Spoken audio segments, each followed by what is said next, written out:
Assalamualaikum warahmatullahi wabarakatuh. Halo kawan-kawanku semua, bertemu lagi bersama saya di channel Ewako 13.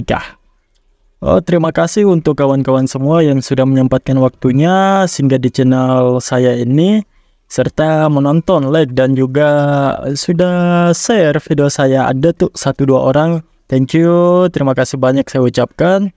Dan sekali lagi saya ucapkan maaf jika kiranya banyak kekurangan yang terdapat di dalam video saya. Baiklah kawan-kawan semua, tanpa berbasa-basi lagi, mari kita lanjutkan cerita yang kemarin.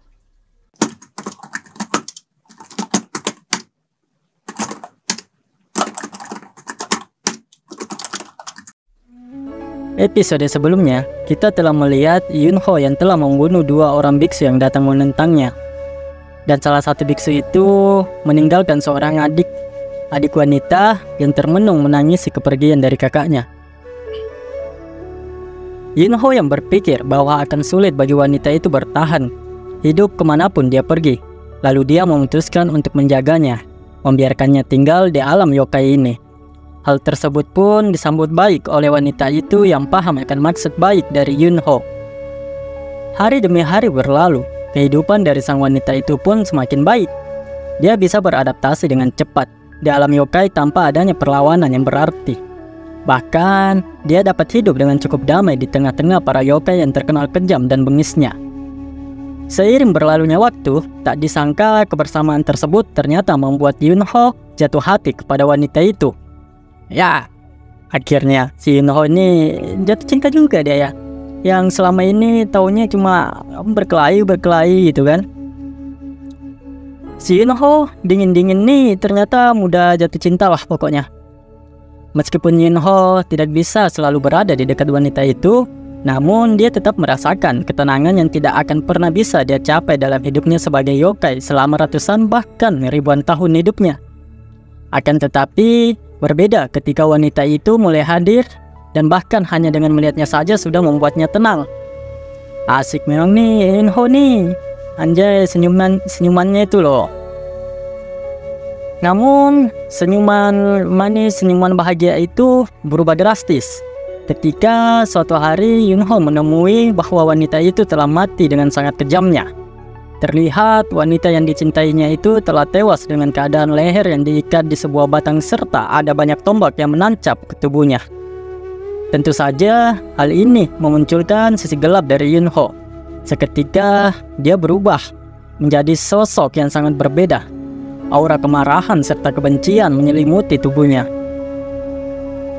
Terlihat Yunho sangat marah. Dia seakan-akan ingin membunuh semua orang yang ada di hadapannya. Yunho yang sudah diselimuti kemarahan pun mencari satu persatu pembunuhnya. Dia tidak berniat melepaskan satupun orang yang berkaitan dengan kematian sang wanita tercintanya. Bahkan, orang-orang yang dekat dengan orang yang terlibat pun tak luput dari pembantaian yang dilakukan oleh Yunho. Tak satu pun dia lepaskan.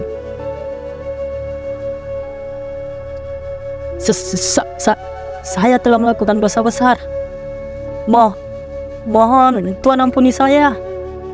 Saya seharusnya berhati-hati terhadap bajingan yang datang untuk membayar upeti.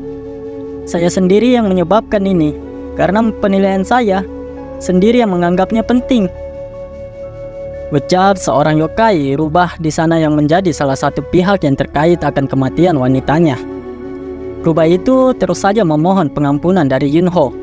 Yunho yang benar-benar terpukul hanya diam mendengarnya. Dia membaringkan wanita itu di atas sebuah batu dan tetap menatapnya. Terlihat raut wajah serta tatapan kebencian yang bercampur dengan kesedihan di wajah Yunho. Aku sangat mencintainya, ucap Yunho yang sembari mendekat ke yokai rubah yang sedari tadi hanya bisa menangis untuk diampuni. Aku hanya melakukan apa yang diperintahkan. Aku bahkan tidak tahu urutan posisinya. Suara dari rubah itu kesakitan. Yunho tanpa belas kasih langsung mencakar dan mencabik-cabik rubah tersebut. Terlihat yokai yang berbentuk manusia tadi sekarang berubah menjadi seekor rubah. Dia berusaha melarikan diri dari amukan Yunho. Aku tidak tahu. Aku tidak tahu kalau mereka akan membunuhnya. Kupikir mereka memiliki niat yang baik ketika mereka mengatakan mereka ingin mengizinkan wanita itu bertemu dengan seseorang yang bisa menyelamatkan kakak laki-lakinya yang sudah meninggal. Ucap yokai itu sembari lari dari kejaran Yunho. Namun Yunho langsung menerjang dan membunuhnya. Dia bergumam di dalam hatinya, bajingan yang secara tidak sengaja terlibat dengannya. Setelah membunuh yokai rubah itu, Yunho lalu bergegas mencari dalang dari pembunuhan itu. Dan ternyata yang menjadi dalang dari pembunuhan tersebut adalah yokai raksasa yang tidak senang melihat Yunho sebagai raja yokai malah merawat dan menjaga seorang gadis dari alam manusia. Kau bajingan, bagaimana mungkin kau disebut sebagai raja yokai tapi melindungi seorang gadis dari alam manusia, seorang gadis biasa? Raksasa itu mengutarakan ketidaksenangannya. Dah lama mati bodoh nih si raksasa nih, belum tahu aja dia kalau wanita itu adalah cinta pertama sang raja, ya kan? Cinta pertama Yunho itu loh. Dan ya, tanpa basa-basi Yunho langsung melompat dan menghantam raksasa tersebut. Dia benar-benar meluapkan amarahnya tanpa ada rasa takut sedikit pun. Seluruh daratan yokai dibanjiri oleh darah orang-orang yang terlibat atas kematian wanitanya. Pembantian tersebut terjadi dalam waktu yang sangat singkat. Bahkan darah yang tersebar di seluruh dunia yokai pun tak memiliki kesempatan untuk mengering. Aku pikir aku akan merasa sedikit lebih baik jika aku membunuh mereka semua. Tapi hatiku masih penuh dendam dan terus berdetak. Ucap Yunho yang telah membantai semua yang terlibat kematian wanitanya. Ya wajar ya, sudahlah, itu satu-satunya pembeda di hidupnya. Wanita tersebut juga jadi cinta pertamanya pula. Atau jadi iblis lah, bantai-bantai tanpa menyisakan satu pun orang.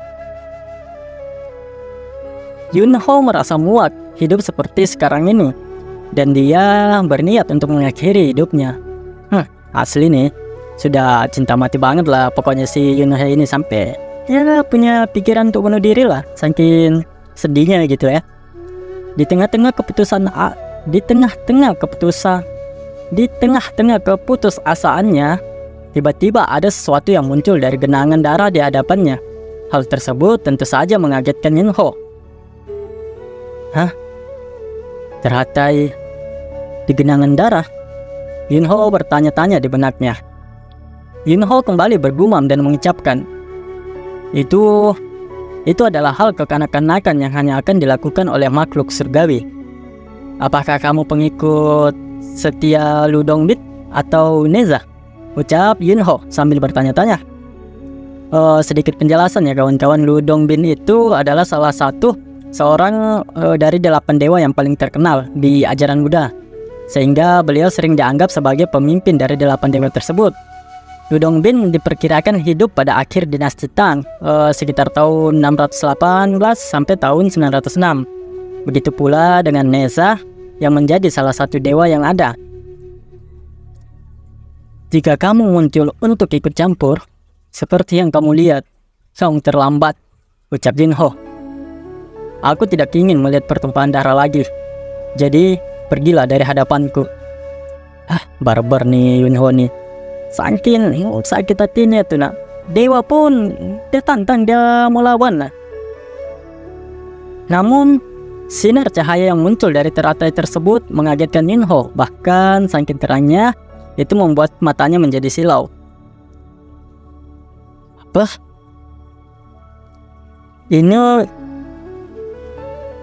Itu adalah Tathagata.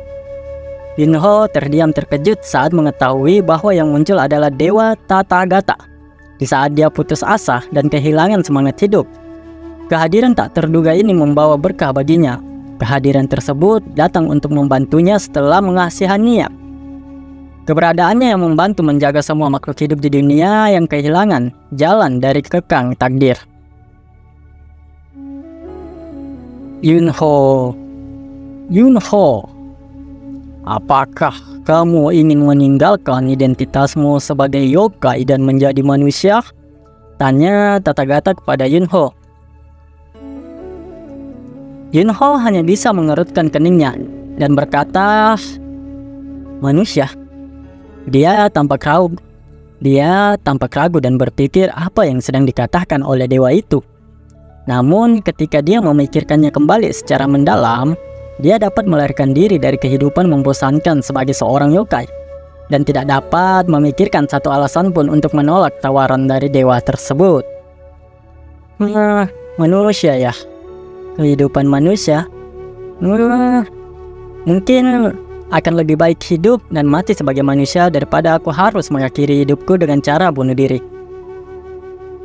Tathagata, ubah aku menjadi manusia sekarang juga, ucap Yunho yang menyetujui tawaran tersebut. Tentu saja tawaran tersebut tidaklah gratis. Sebelum itu, kamu harus hidup tanpa melakukan kejahatan selama 1000 tahun dan menebus dosa yang telah kamu lakukan. Kamu harus mengumpulkan pahala yang cukup selama jangka waktu tersebut. Yunho lalu menjawabnya, hidup selama 1000 tahun tanpa melakukan kejahatan, serta melakukan penebusan dosa, katamu. Baiklah, aku menerima persyaratanmu. Sebagai yokai yang memiliki hidup abadi, tentu saja 1000 tahun bukanlah waktu yang cukup cepat berlalu. Tahun demi tahun pun berlalu hingga batas waktu 1000 tahun untuk mengumpulkan pahala serta menebus dosa itu pun akhirnya telah berakhir. Yunho menderita selama 1000 tahun untuk menjadi manusia yang bahkan tidak bisa hidup selama 100 tahun saja. Namun, tidak ada rasa putus asa di benaknya untuk membatalkan penawaran menjadi manusia. Dia menganggapnya sebagai pertaruhan dengan benda langit saat keadaan menjadi sulit. Setiap kali masalah muncul, untungnya dia memiliki kesabaran untuk menghadapi setiap masalah yang ada. Padahal ini tadi niatnya bunuh diri gitu kan. Terus sok-sokan bilang punya kesabaran yang cukup. Yunho. Shin lalu memperlihatkan Yunho yang kini berada di hadapan Tathagata. Bagus sekali. Kamu telah mengumpulkan pahala yang besar selama pertobatanmu. Di atas segalanya, mencegah yokai dan manusia melakukan perbuatan jahat adalah perbuatan yang paling berharga yang kau lakukan selama ini. Hahaha, terima kasih atas pujianmu. Dengan songongnya atau dengan bangganya Yunho menimpali ucapan dari dewa Tathagata tersebut. Tathagata kemudian meminta sesuatu yang tidak akan dia butuhkan sebagai manusia, karena dia tidak lama lagi akan menjadi manusia biasa. Oh, itu. Baiklah, ucap Yunho. Yunho lalu melakukan sesuatu untuk mengeluarkan benda tersebut dari tubuhnya. Dia mulai menariknya dari perut, naik ke dada, lalu ke tenggorokan, dan memuntahkannya melalui mulutnya. Benda itu disebut dengan Fox Beat. Itu adalah sumber kekuatan dari Yunho yang telah dia kembangkan dengan berlatih selama ribuan tahun. Yunho sebenarnya sedikit menyayangkan ketika dia harus memberikan Fox Beat-nya kepada Tathagata. Tidakkah kamu akan menyesali keputusanmu ini nantinya? Tanya Tathagata kepada Yunho. Yunho lalu menjawab dengan santainya. Hah? Menyesal? Apakah aku seorang bajingan yang akan menyesali keputusannya dan kemudian menyalahkan orang lain? Jangan bercanda lah. Songong lainnya sih. Tapi ya saya sendiri juga kadang gitu sih. Amitabha, ucap Tathagata sembari memulai proses reinkarnasi dari si Yunho. Ketika Yunho masih hidup sebagai yokai, hari-harinya terasa tak ada habisnya. Ketika dia memikirkan tahun-tahun itu sekarang, tahun-tahun itu tampak begitu cepat berlalu dan terasa begitu ringan. Sejak itu, dengan bantuan dari Tathagata, dia akhirnya menjadi manusia dan akan hidup sebagai manusia. Shin lalu memperlihatkan sebuah desa di tengah lembah atau pegunungan lah. Ya, lembah. Ya, anggaplah seperti itu. Di desa itu terdapat sebuah klan yang mana di klan inilah nanti Yunho akan bereinkarnasi. Terlihat ada sehelai bunga yang terus melayang hingga memasuki sebuah ruangan. Di ruangan tersebut ada seorang anak yang sedang terbaring. Sepertinya anak tersebut sedang sakit Ya seperti manual-manual pada umumnya lah ya. Kalau ada yang bereinkarnasi, ya pasti tubuh yang akan dia tempati, entah itu tubuh sakit ya, tubuh yang sudah apa namanya, seorang bocah lemah yang sudah meninggal atau bagaimana ya, kurang lebih begitulah. Oke, lanjut. Sehelai bunga itu pun masuk ke tubuh Yunho melalui jidatnya, yang mana di sini kita ketahui bahwa bunga tersebut adalah jiwa dari Yunho, dan bocah tersebut adalah tubuh yang akan menjadi milik Yunho. Dan inilah awal kisah sebenarnya dari sang Raja Rubah yang bertaubat. Baik kawan-kawan semua, terima kasih sudah menonton hingga akhir video. Saya ucapkan banyak maaf atas kekurangan yang ada pada video saya, dan juga terima kasih banyak lagi kepada kalian, teman-temanku semua, kawan-kawan semua yang sudah mendukung saya. Mohon maaf durasinya pendek ya, soalnya ini kita baru mulai juga dan saya ngeditnya semuanya. Saya bikin skripnya, terus tuh ngedit videonya, rekamannya saya semua. Jadi mohon maaf ya kawan-kawan semua. Insya Allah kedepannya kita akan berusaha menjadi lebih baik lagi, serta durasinya kita tambah lagi. Sekali lagi saya ucapkan maaf dan terima kasih. Saya siapa? Assalamualaikum warahmatullahi wabarakatuh.